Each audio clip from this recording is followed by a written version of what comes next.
But yeah, if you haven't turned in the papers, they're due. You should make that happen. That is pretty important. All right.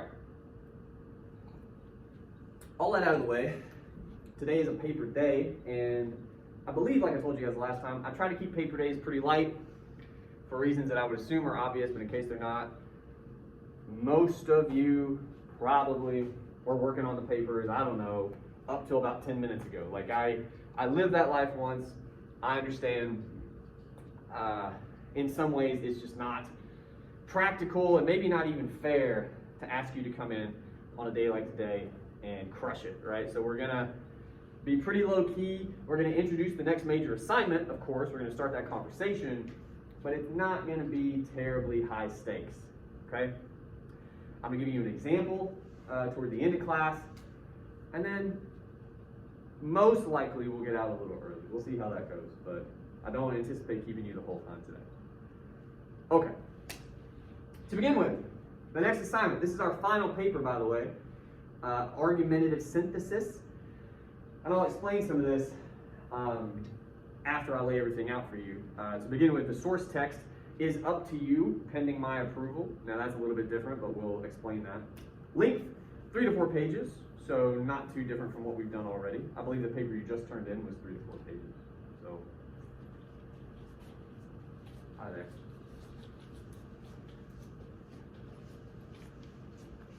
Can't see, so I have to wait to see where he sits.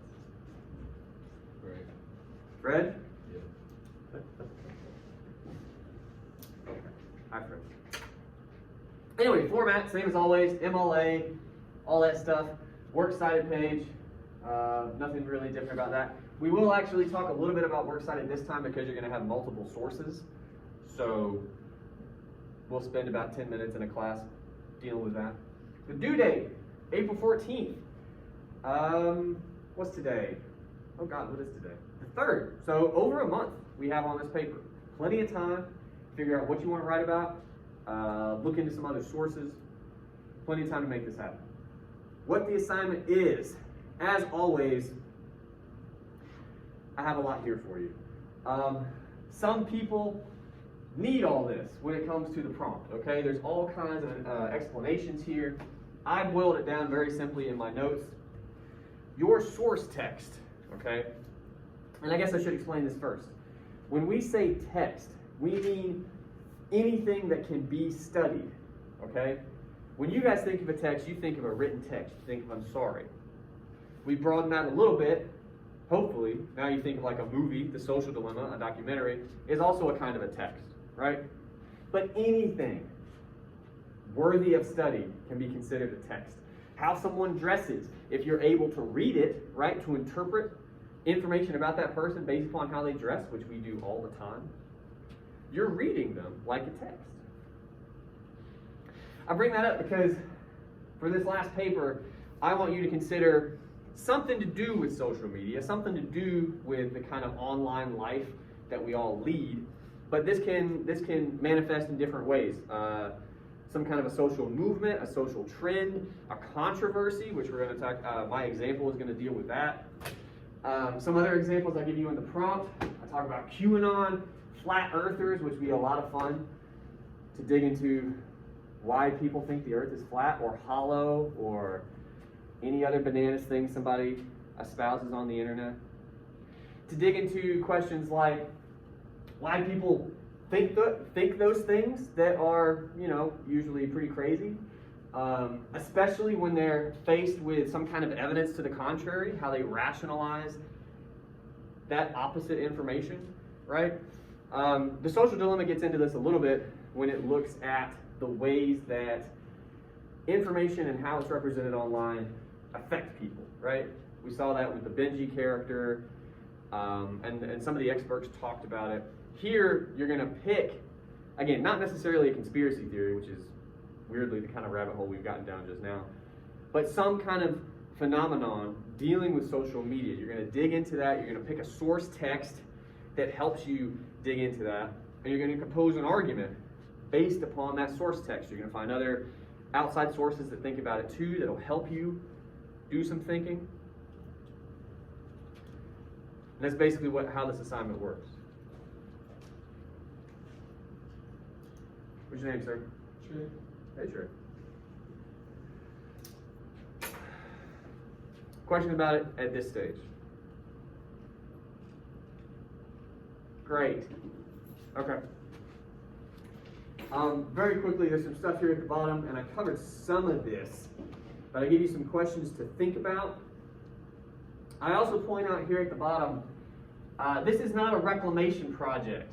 What I mean by that is, at no point in this paper am I interested in you explaining to me, for instance, why the flat earth theory is a good one, or why someone who's been canceled shouldn't be. That's not the kind of paper we're writing, okay?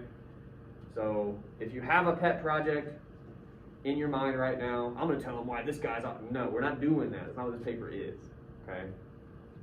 You can talk about the fact that it happened and what that might say about us as a people, society, or culture that it happened, but we're not changing the course of history, okay? That's not what we're doing. All right, one other prompt. I know we're hitting you back to back with them, and it's a lot of fun. Annotated bibs. I mentioned you're gonna have some outside sources. Your annotated bibs, they're homework. They're worth a good amount of points. So especially some of you who have approached me with some iteration of the question, how do I make my homework grade, go up? I'll say, well, do your homework, but especially this homework. It's a note-taking tool, the annotated bibs. I'm doing my best to reward you, to force you, if you like, into taking some notes that will help your future you. And before I jump into what this looks like, I explain it like this, okay? You're gonna have your source text. You're gonna have, I forget off the top of my head, several other outside sources, okay? And you have to deal with all those in your paper. Now, it's possible, I suppose, that some of you could keep all that straight in your head, okay? But it's more likely that that's going to become a jumbled mess, okay? What will help you when you actually sit down to write the paper with your source text, several other articles talking about it, some of them might agree or disagree or make different claims, okay? What's going to help you navigate all that is these bibs. They break down a source into several, I think it's like 5 steps, something like that. And you can just go to those. It's a page long, each one. And you're like, oh, this is what that was about. That's what I wanted to talk about in the article. I see that now. I'm going to take that and put it in it makes your life much easier. This assignment. So what does it look like? To begin with, I say each entry should be at least 500 words. Already I've lied to you. I want it in the ballpark of 500 words, okay? And if you do all the steps, you will pretty much hit that mark anyway. What are the steps?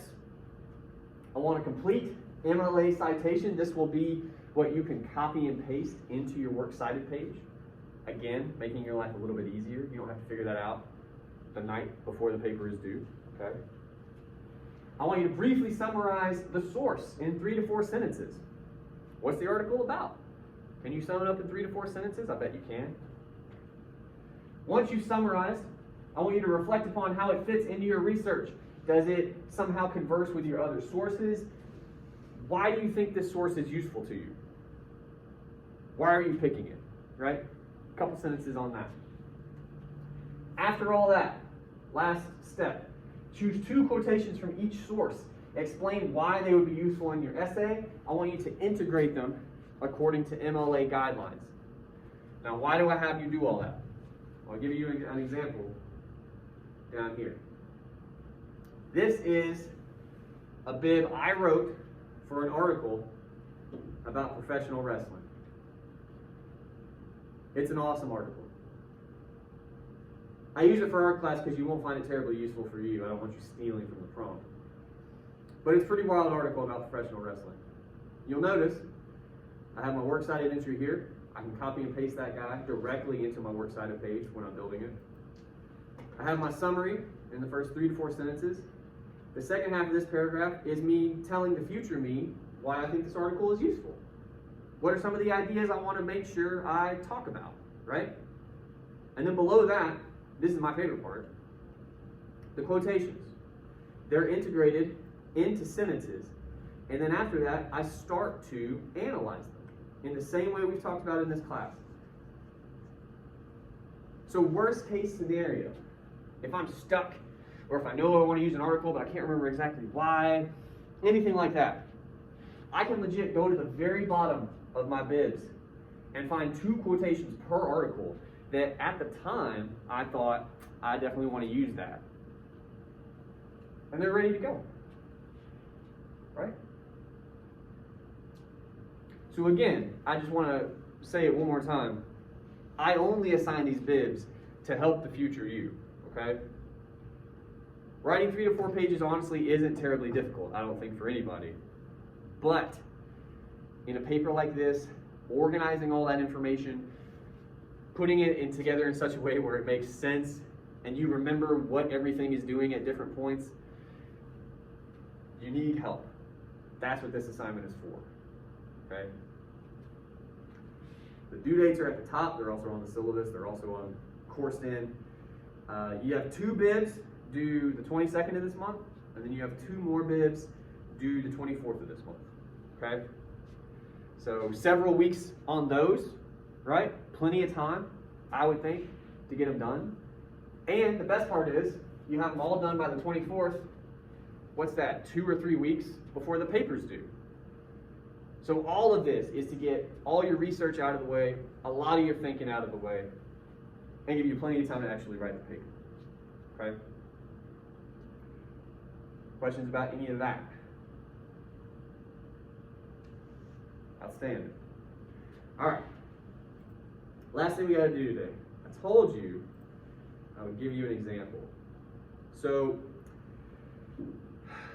there's all kinds of different texts you could use for this paper. I like to keep it pretty open. But given what we've talked about in this class, you know, the book we read was written by Aziz Ansari. That's him. It's interesting to me to bookend the class, now that I think you guys feel like maybe you know Aziz Ansari just a little bit. You definitely know his voice, right? You read a bunch of his words. He kind of got canceled for a little while. Some of you might know about this. I'm willing to bet a lot of you don't. So we're going to talk about that. If I were writing this paper, just to be completely transparent, Aziz Ansari would be my focus. What he allegedly did, what happened to him as a result. I'm going to talk about that in my paper, okay? I'm going to need some texts, though, to help me do that. The first one would be what set everything off. There was a Babe.net article. There's a website, first of all, called Babe.net. Basically, a reporter at this website, the company that runs it, interviewed a woman who claimed that Aziz Ansari did some pretty, I'm trying to think of how to best characterize it, some pretty iffy stuff on a date that she had with him, okay? It was published in January of 2018. It alleged, they gave her a pseudonym, Grace, that's not her real name, okay? Ansari employed verbal and nonverbal cues to indicate, or rather, she used verbal and nonverbal cues to indicate how uncomfortable she was with what he was doing. It's super graphic. I want to make that point because if any of you are curious and go find the article, you need to know ahead of time. Like, all right, how best to put this? He does not rape her, okay? That doesn't happen. But you could easily characterize it as sexual assault, okay? Some of it is kind of rough. I just want to put that out there. Anyway, she said afterward she cried the whole ride home. She felt violated. She texted him the next day to tell him all this. He responded to her the next day, "I'm so sad to hear this. Clearly, I misread things in the moment, and I'm truly sorry." So when it was private, okay, just to make sure you understand what's going on, really rough night for Grace. Ansari claims not to have realized this. He tells her that privately. This is between just them, okay?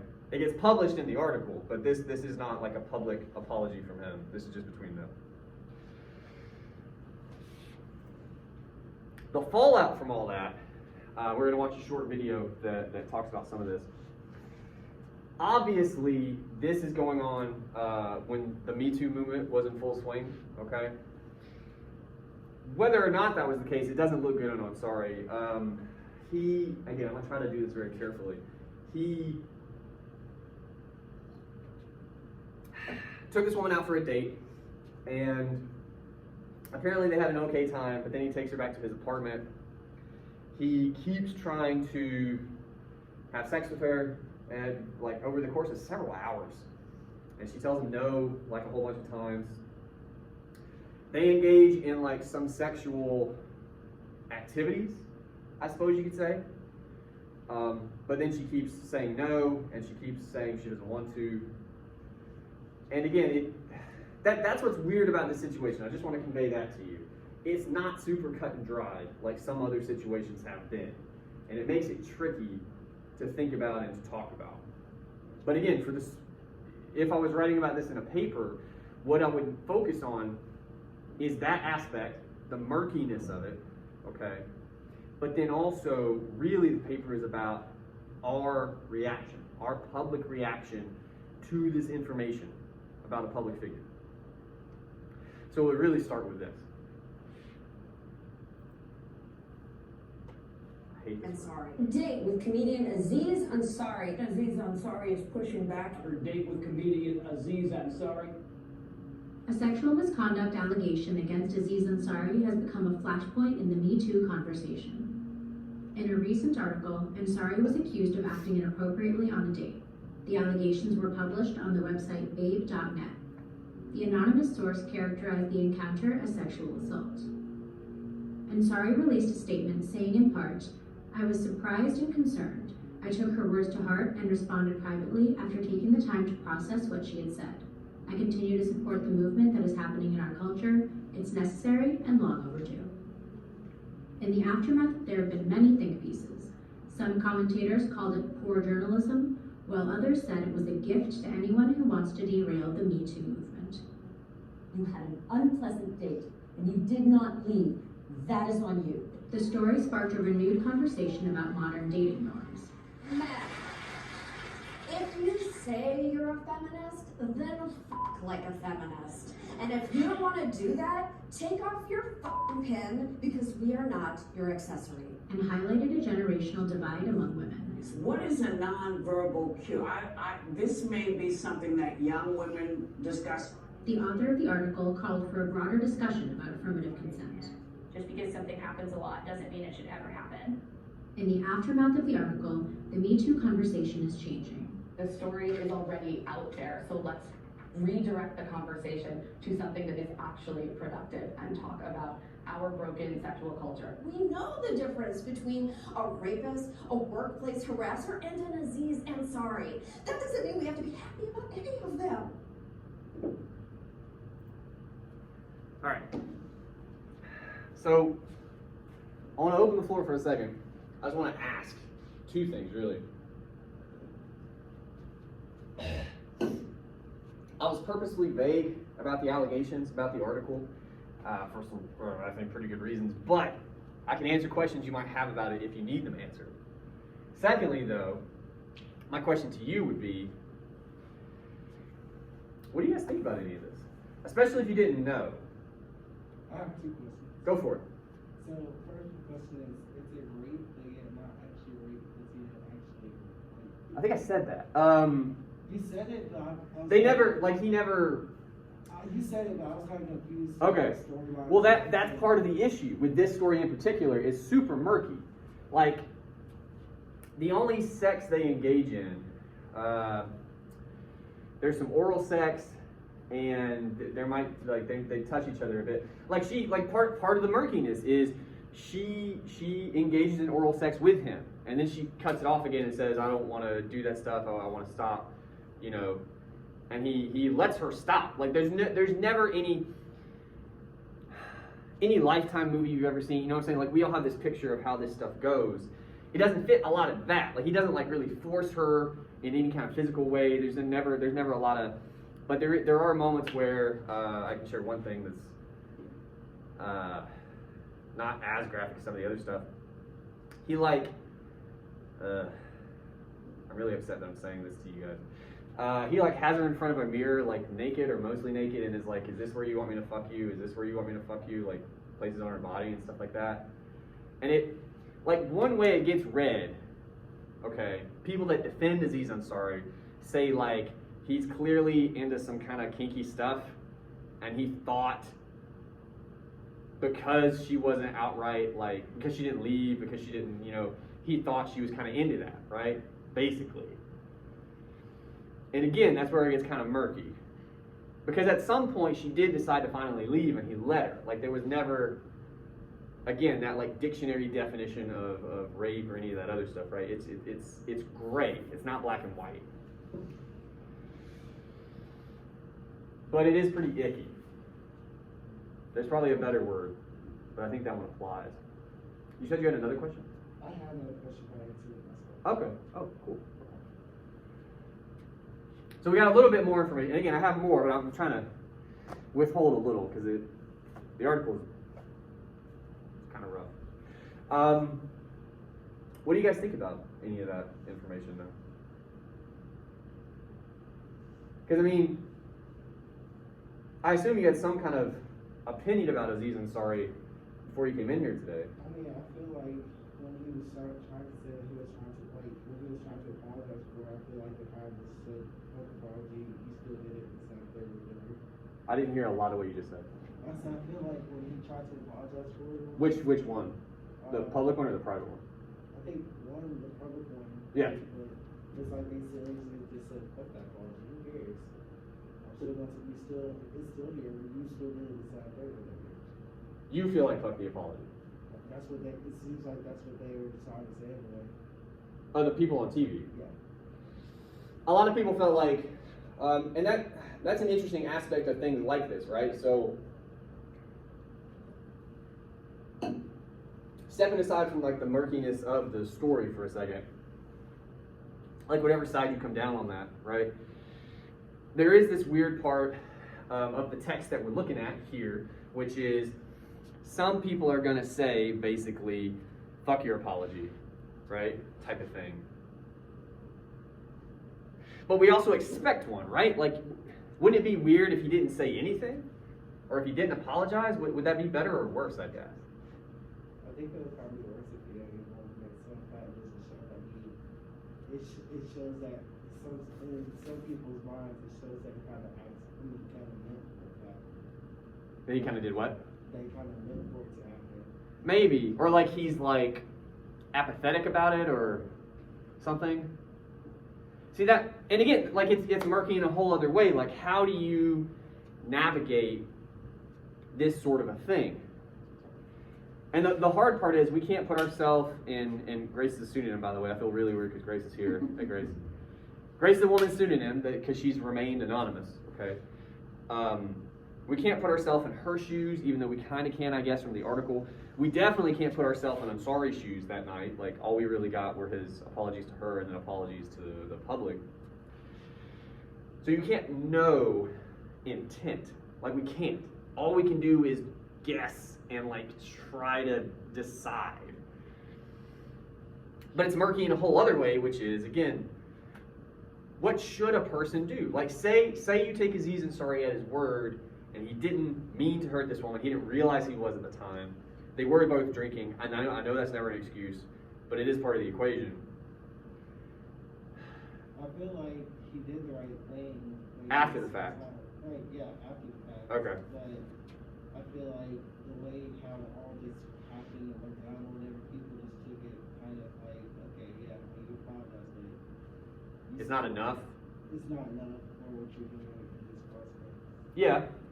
Well, and that's an interesting question too. Like, and this is a question for the room now, even though it's really just you and me talking. I mean, anyone can jump in. Is it, to maybe oversimplify it, does it work like, almost like you have to pay some kind of penance, and like an apology is the start of that? is that how this works? Because we talk about people getting canceled, it's basically the equivalent of like Twitter jail almost, right? Like you go away from the public eye for a while, you, I guess, make less money, have less opportunities, because that's how celebrities live their lives, is publicly. Have we decided without saying it out loud that like that's how we punish these people? Or what? Like, 'cause when we say it's not enough, I'm like, then what would be enough? You know, like that's a hard question to answer. I mean, I don't- but that would, but, I said, I don't think people can forgive after somebody has committed an act against them or against someone. Well, for grace, sure, Yeah. but I mean, the rest of us, do you still? I mean, I'm honestly asking, like, you're not sure. I mean, yeah, I'm not sure. That's fine. If I would be able to do that. Like, if it were you, or just learning about it as a person. Like if it was me and Mr. Ruben, Okay. I feel like maybe because I just like forget and stuff. Yeah. But I just don't know because I've never been in that situation. Sure. No, I mean, I haven't either. Yeah. Right?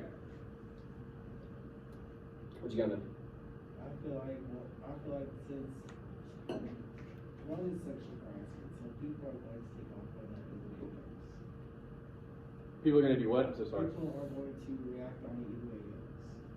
Rather it be celebrity, rather it be the person in school, rather it be Yeah. it's going to work off either way it goes. So when it comes to an artist, Arthur or whatever, and he's going on a date with a girl or whatever, and he says he's sorry, Yeah. he has to say one, he's sorry to the girl, but yet when the girl goes out there and says it to the world, he has to say it to the world, and then he has to take the hits to whatever is complete. And that's just part of the deal, is what you're saying. Pretty much. Okay. I guess we'll look at the next slide, but I'm curious, like, because that's one of the big questions. Like, if you were to write about a thing like this, somebody getting canceled or some kind of controversy, God knows it happens every other day. Sometimes for very good reason, and other times maybe not as good. But we keep, as a society, coming up against this sort of thing, right? And every time, like, I guess that's what's weird to me. That's what makes it worth study, because you guys are more probably in tune with this than I am. Every time I teach this class and I show this presentation, at some point, either in this class or the next one, I'll ask you guys, like, what are some texts you can think of? And especially if we get on cancel culture, you guys are like, oh, this person you've never heard of, and this other person that's really into makeup YouTube. And I'm like, that's a thing? You're like, yeah. Like, it happens all the time, and yet we still don't know. It's still always really messy. You know what I'm saying? Like, that's interesting to me that we haven't figured out, like, you would think we'd be really practiced at it, I guess is what I'm saying. So that's odd. Anyway, next slide. This is a woman, what's she write for? Is it the New York Times? No, it's Washington Post. She writes for the Washington Post. This video, again, it's short, is going to do a really good job of kind of showing, she talks a little bit about the Babe.net article itself, and then she gets into the reaction. Okay, you're going to see a little more of that. But she has an interesting take that's not, we should crucify, I'm sorry, or it's the woman's fault. Like, that's where most people seem to lie, right? Just like they talk about the social dilemma, it seems like everybody is one side or the other. She tries to take like a third option, which I think is worth considering. The Aziz Ansari allegation shows we're all very sick. Ansari, the comedian who made his name on thoughtful, witty observations about online dating, apparently isn't a thoughtful or funny date in real life, at least according to the account of one woman. She says Ansari kept trying to have sex with her, despite repeated verbal and nonverbal cues that she did not want to have sex. Listen, it doesn't meet the legal definition of assault. It's not even misconduct if we follow the general definition of that word. But the Me Too movement is about more than criminal behavior and more than the workplace. It's about how we have sex in our private lives and what kind of behavior is morally right. And that's why we need to redefine what's acceptable in the bedroom. Because if this is just sex, as many have said, then we have serious issues. I'm guessing most women have had a man try to unbutton her pants after she stopped playing along, or tried to put her hand on his genitals when she would have done that if she'd wanted to. That says less about whether Ansari is a good or bad guy, and more about how men see sex in general, and how women see it at the same time. What's a healthier definition? Enthusiastic consent? That's hard to pin down. But right now, men see it as their job to convince a woman to have sex. And right now, sex with one uninterested party is considered normal. And that's not okay. Both people should be making it very clear, verbally and non-verbally, that they want to have sex. And if there's any sign they don't want it, and one person keeps pushing, then yeah, we should start calling that misconduct. It's not helpful to focus on whether this beloved comedian's career should end, and outrage at the accuser is also troubling. The most important question isn't whether he or she is hurting the larger Me Too movement. It isn't what either of them deserves. It's that if something is broken, shouldn't we fix it? Okay. So I said she kind of approaches it with this idea that there's a third option. There's something else we should think about. I'm going to ask you what you think that is. Like, what's her point here? She kind of argues basically we're missing the larger point. I'm just wondering what you, yeah, go ahead. She's just saying, I assume she's saying, instead of just focusing on him or her, why don't we focus on fixing the entire issue to make it go away completely? I missed the last thing you said. Why don't we, she's saying pretty much, I'm assuming that why don't we focus on the entire issue and fix it and make the whole thing go away completely? Okay. Now, how does this, the one other connection we got to make sure we understood what she's on about, how does this larger issue, and maybe what is it, what does that have to do with Ansari and Grace and this Babe.net article? She talks about it, but what is she saying? She's claiming something is broken about our culture. She's saying that we're taking account of like how the contact he said was taken through like the whole process. Yes, he said he's sorry, this, that, third, whatever. She's saying that, you know, they engaged in it, it's their private lives, it's not their, it was not really sexual harassment, but it was, you know, things that happened. He said he was sorry for you, and it's like, yeah, I'm here for you. She does, well, part of what she says is basically we should leave both of these people alone at this point. She does make that point. That's not her larger point.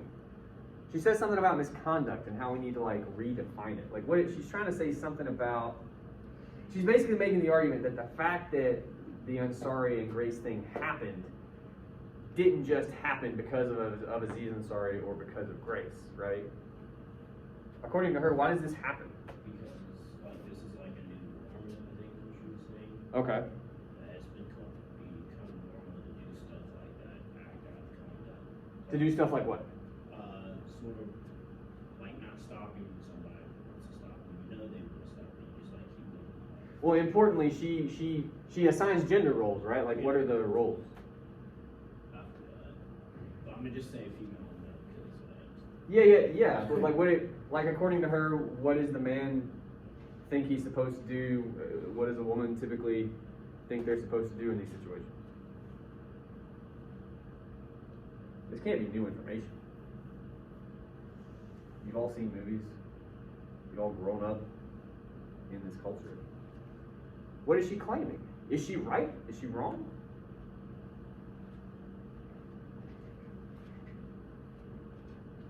How are men supposed to navigate sex?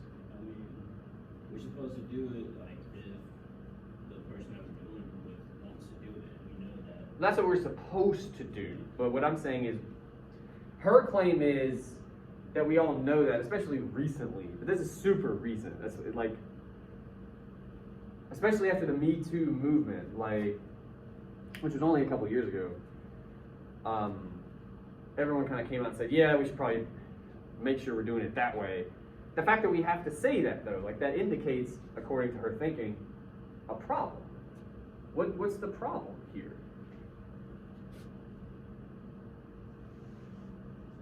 Men aren't expected to be a certain way when it comes to sex.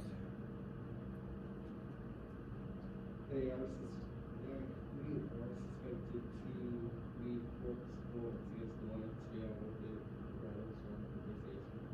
be dogs, Yes. right? Right. Yeah, we even have that terminology. Women, on the other hand, are stereotypically, traditionally expected to be like what? To be violated, weirdly, according to the narrative, right?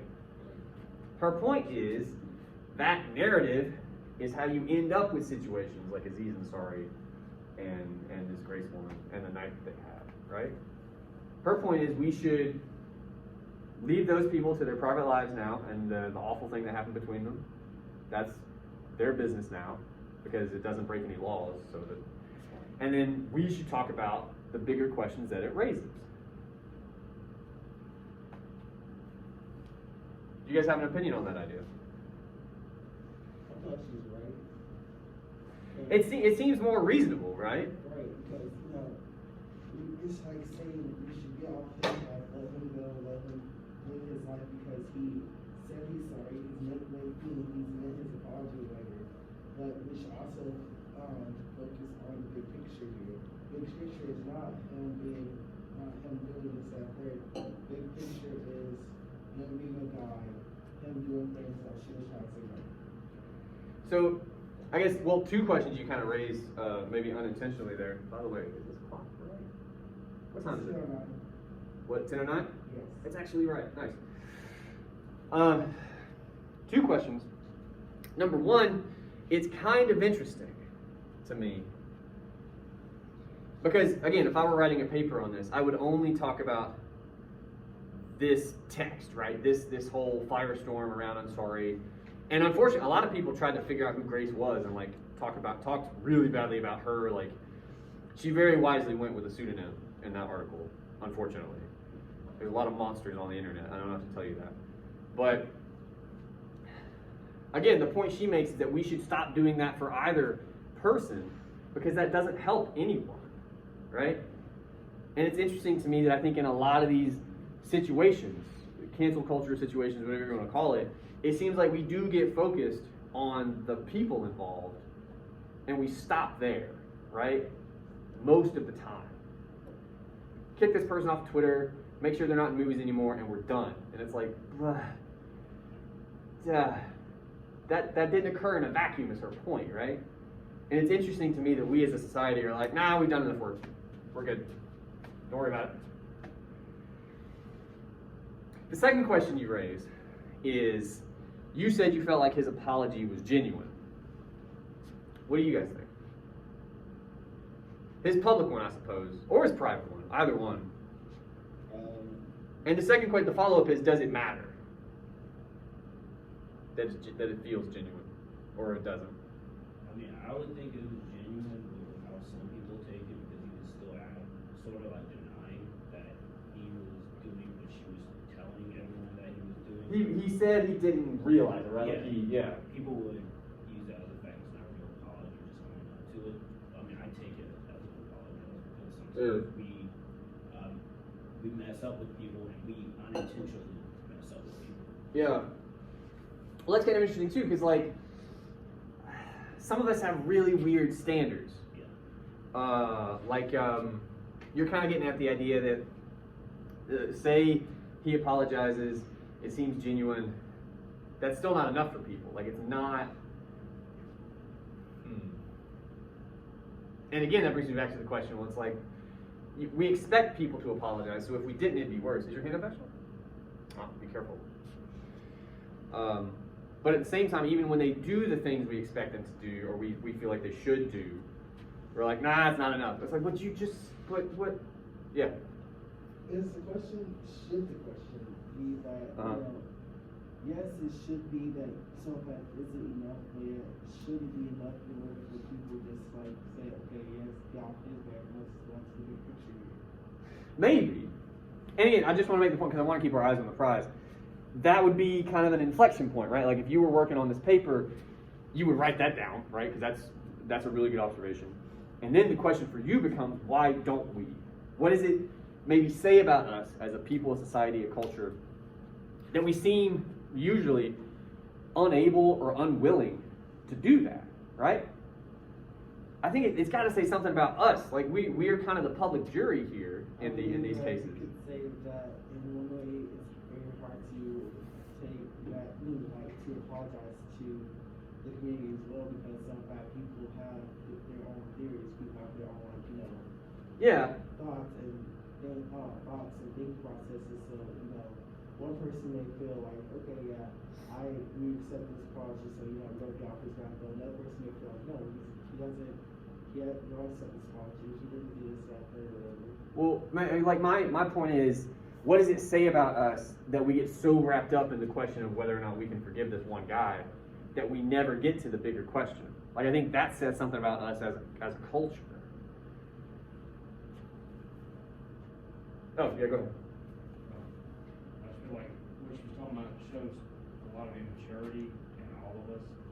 Okay. And the fact that when something like that happens, unfortunately happens very often. Yeah. Something like that happens. Yeah. People are more likely to just jump straight to it and say, oh, kill him, kill her, that type of thing. Yeah. Instead of saying, why don't we leave them alone and then just, fix the entire thing ourselves? Why don't we all, mature up and then fix the entire issue itself so it doesn't happen again, so all of our morals are straight. Well, why do you guys think that is? Because people are lazy and they just tend to take the easy way out. So it's harder. It's harder to do the other thing. Would you guys generally agree with that? It'd be harder to, as she says, fix our broken sexual culture. It's way easier to just shit on a couple people and move on. Like, retweet what somebody said. Like, yeah, I agree with you. And like, I'm done with this. I'm not thinking about this anymore. Type of thing. Maybe. That's at least, that should be one of the concerns, right? If I was writing a paper about this. All right. The next slide. This is 9 months later, okay? The article came out. Aziz Ansari got canceled, right? He had a really good show, by the way, on Netflix. I know that is not important considering everything we've talked about, but I just want to give you the full sort of picture here. He was doing pretty well in his career. He was probably at a high point in his career. And the way these often work is all that shit goes away. People are wondering, should he be allowed back? Like, again, that's the terminology we have with the way the cancel culture works. Like, what's the right thing to do? And I'm going to talk to some people that are kind of dealing with that question.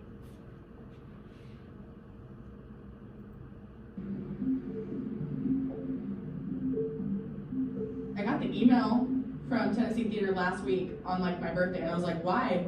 I love this, and I put it on my Snapchat. I said, is this okay?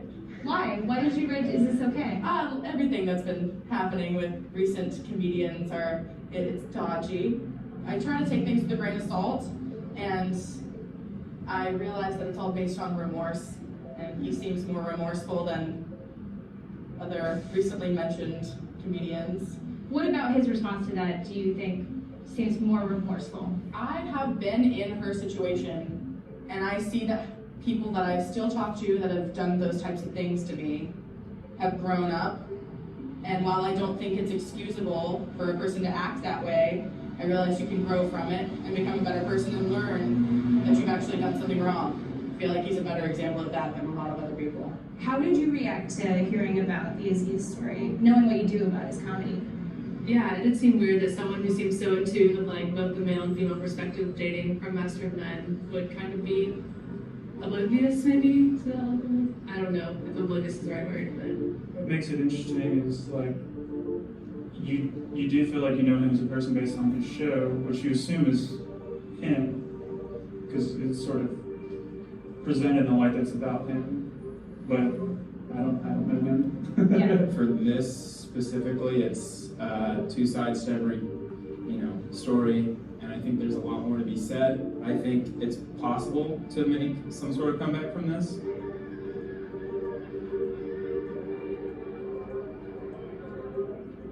I was kind of curious, if there would be some sort of awkward, beer in the theater or something like that because of the lingering, the question, but there wasn't, and I don't think that he needed to address it necessarily.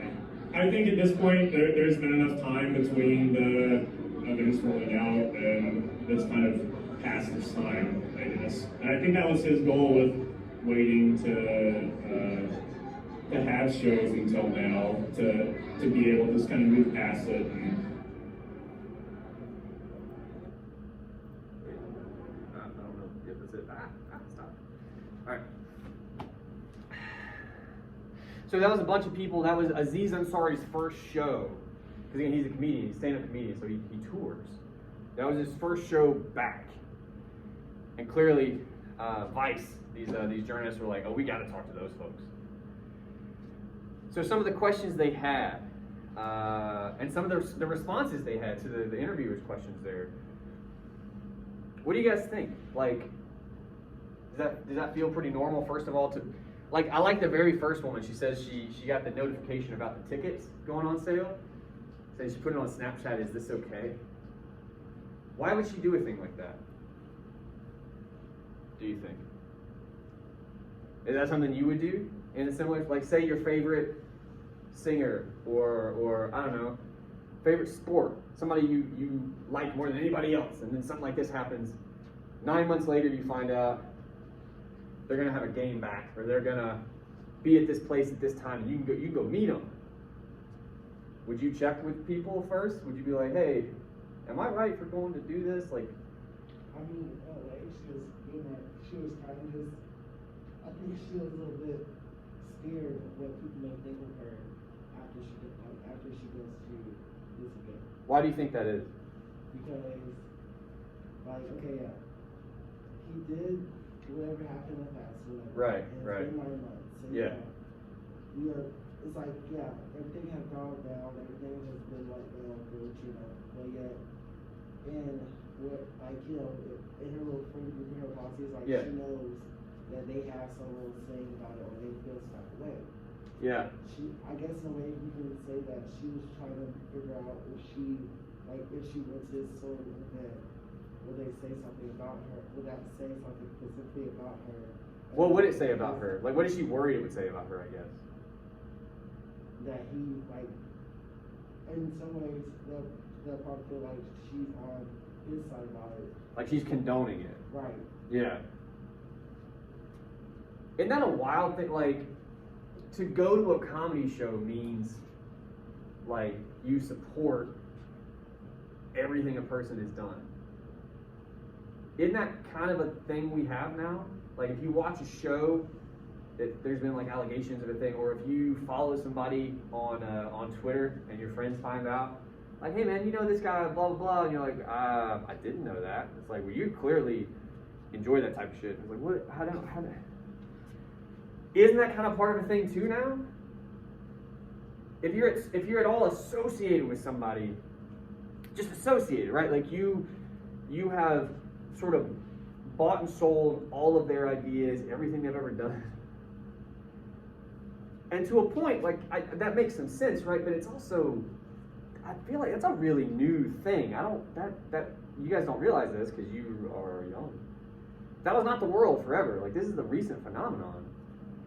And again, I feel like that says something about us, that we want to assign, I don't even know how to put it, like ideologies to people or something. Like, we want to say, again, like she says, is this okay? Like, for me to go do this?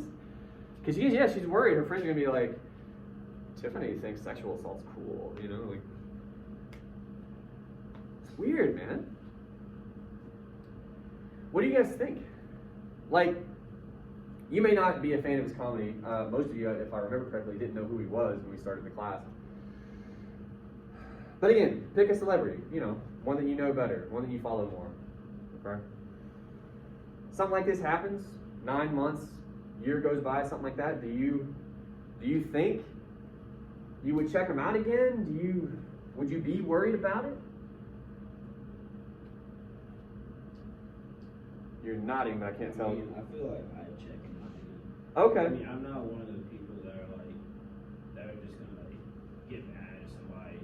If you like someone and you can listen to their music, I mean, you can definitely like someone for just like one part or something, but not for like who they are. So. Well, I mean, we can admit though, it probably depends on the situation. Yeah, I do. Like, That's what I'm saying. like Bill Cosby's pretty hard to listen to now. I never I know he's old even for me, but I will say he's actually really funny. But yeah, I mean the nearest example I can think of, and this might help us draw a distinction, somebody like R. Kelly. Again, probably a little old for some of you guys. R. Kelly's a really fucking talented guy. The allegations against him are like in a similar ballpark to Ansari, but I think we could agree way further, you know? So again, at some point too, a question of like, should a question of gradation sort of come into play? Like 9 months is okay for somebody like Ansari with like this really rough night with this girl and things aren't, none of it's okay, but like at least he's not pissing on 14-year-olds, you know what I'm saying? Like that's what happened. But like, you know what I'm trying to say? Like, do we even allow for gradation, again, as a people, society, a culture, or do we not? And whatever the answer to that question is, again, I feel like that says something about us that's worth thinking about in a paper like this. Do we allow for gray areas, nuance, or do we tend to just, it has to be a yes or a no, right? On this tour, and again, this is years ago, on this tour, he came through Atlanta, like a little while after this. A buddy of ours in the department told us about it because he knew my wife and I were fans. And he was like, I have daughters, I can't go. And both of us looked at each other and were like, yeah, we're gonna go, right? And we're like, yeah. I went to see him on this tour. It was awesome, by the way. But again, even this guy that we know was like, I can't do it. Like he couldn't allow himself to do it. After like a year or whatever had passed. It's interesting. Last thing I'm going to show you, because I did promise you guys, you can get out a little early. So Aziz Ansari, this is a year and a half later. Like this, again, this is the tour that I went to see him on. This is on Netflix, if you're so inclined to check out the special. I do think it's good. He did address the sort of getting canceled at the end of the show. That's not what this is, okay? But again, it felt genuine. It felt, the kind of things you're saying about the apology. It was interesting to see that. You don't see that sort of thing usually at a comedy show. I don't know how many of you check out stand-up. Very few apologies. Very few, in stand-up. But this, I think, obviously comes from him thinking about just cancel culture in general, okay? That's the only context I want to give you. He did this at the show we went to. It was interesting. You have a big corporation, even one employee does something, the whole company's under fire, right? So I was with this whole Pizza Hut thing, right? Guy orders a pepperoni pizza, he gets the pizza, the pepperonis are arranged to look like a swastika. But now some people online are saying it doesn't look like a swastika. They're saying it looks like a regular pizza. So the internet is split. I saw it, kind of looked like a regular pizza to me. I don't know. What do you guys think? Clap if you think it's a swastika. Clap if you think it looks like a swastika. Can I have a couple people back? And clap if you think it just looks like a regular pizza. Yeah.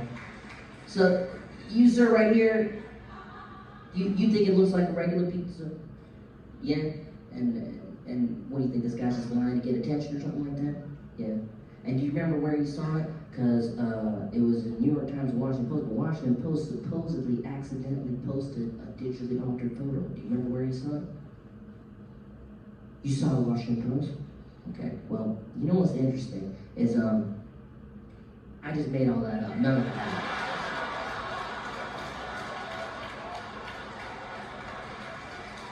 I'm not trying to embarrass you, dude, but you and everyone that clapped earlier, you're the fucking problem, okay? What are you doing? This is where we're at now? You think your opinion's so valuable you need to chime in on shit that doesn't even exist? I mean, I do this every night people clap. First, the first group claps. Yes, it's swastika, that's what the country is. Trump probably put those pepperonis on there himself. Then the other group claps. No way, country's way too sensitive. PC, please, snowflakes! And what these people don't realize is despite believing completely different things, they're actually the same person. Because they don't really care about learning and exploring and discussing. They just want to chime in with their little program reactions. They already know what they think about everything. The rest of you, the ones that didn't clap, you're not off the hook. I saw your faces. No one was sitting there, oh no, this poor guy, I hope that didn't happen. No, we're all sitting there with the same thought running through your head. How did I miss this Pizza Hut thing? I watch so much news, I'm watching CNN all goddamn day. I'm on my phone the rest of the time, I've had my shit locked up in this stupid pouch for an hour and I'm already behind.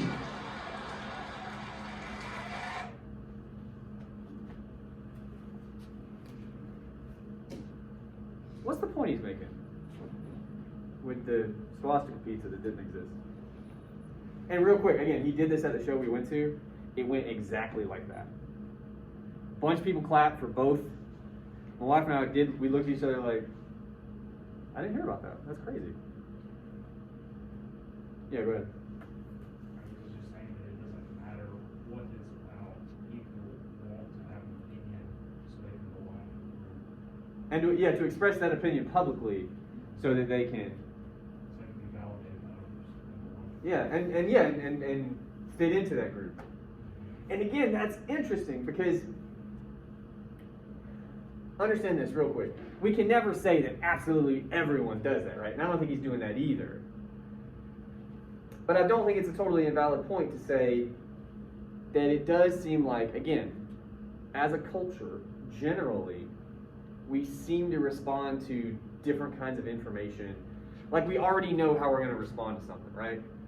Like if you respond to like 10 things on the internet, someone could look at that and pretty accurately guess how you're going to respond to the rest of like whatever comes that day, right? And how much of that is you, and how much of that is maybe this conditioned response, like you've learned what you're supposed to say. It goes all the way back to that woman's question in the previous video, is this okay? Right? She's checking with her group. It's her friends. But you broaden that a little bit, and again, it's the question, like, am I allowed to do this, or think this, or publicly espouse this opinion, right? Like, all of a sudden, we're checking with each other. And again, that's in the local, that's not super new. You want to fit in with your friends. But to be as widespread as it, that's pretty new. And it ends up in a theater of like a couple thousand people vocalizing, clapping their opinion about a thing that didn't happen, right? That's wild, by the way. Anyway. All right. For next time, you know what? I actually don't remember. Hell, I forgot to write it down. Let's see. By the way, if you didn't know, this is your syllabus. I don't think some of you know. Where are we? This is us right here. Look at that. Essay 2 is due. We talked about Essay 3. Next time, you have a discussion board post. Your revisions are due. If you're working on those and you forgot about it, it's due next time, so you should make that happen. But you have a discussion board post. We're going to do some brainstorming in class. Like again, today was a pretty light day. Monday is going to be fairly light as well. It's going to be all about generating ideas. What are we even going to write about? It could be cancel culture, something that happened, like it did with Aziz Ansari. It could be one of these crazy conspiracy theorists groups. I'd love to read a paper on those knuckleheads. It could be something I haven't even thought about. You know, I say movements. It could be the Me Too movement. It could be, any other ones are escaping me right now. But again, you guys are more connected to this stuff than I am. And you guys are connected in completely different ways than I am, right? Like the way you see the world and the information you interact with is wildly different, I think, most of the time than me. So you have all kinds of stuff you can bring to the table that I can't even imagine. And that's basically what we're going to do on Monday. That's what the discussion post asks you to do. Start that conversation before we come in. And we're getting a bunch of stuff up on the board. So if you walk in on Monday and you have no idea what to write about, hopefully by the end of Monday, you got some options. Sound good? And please don't forget about the revision. It would help you a lot. All right, I'll see you Monday. Thank you.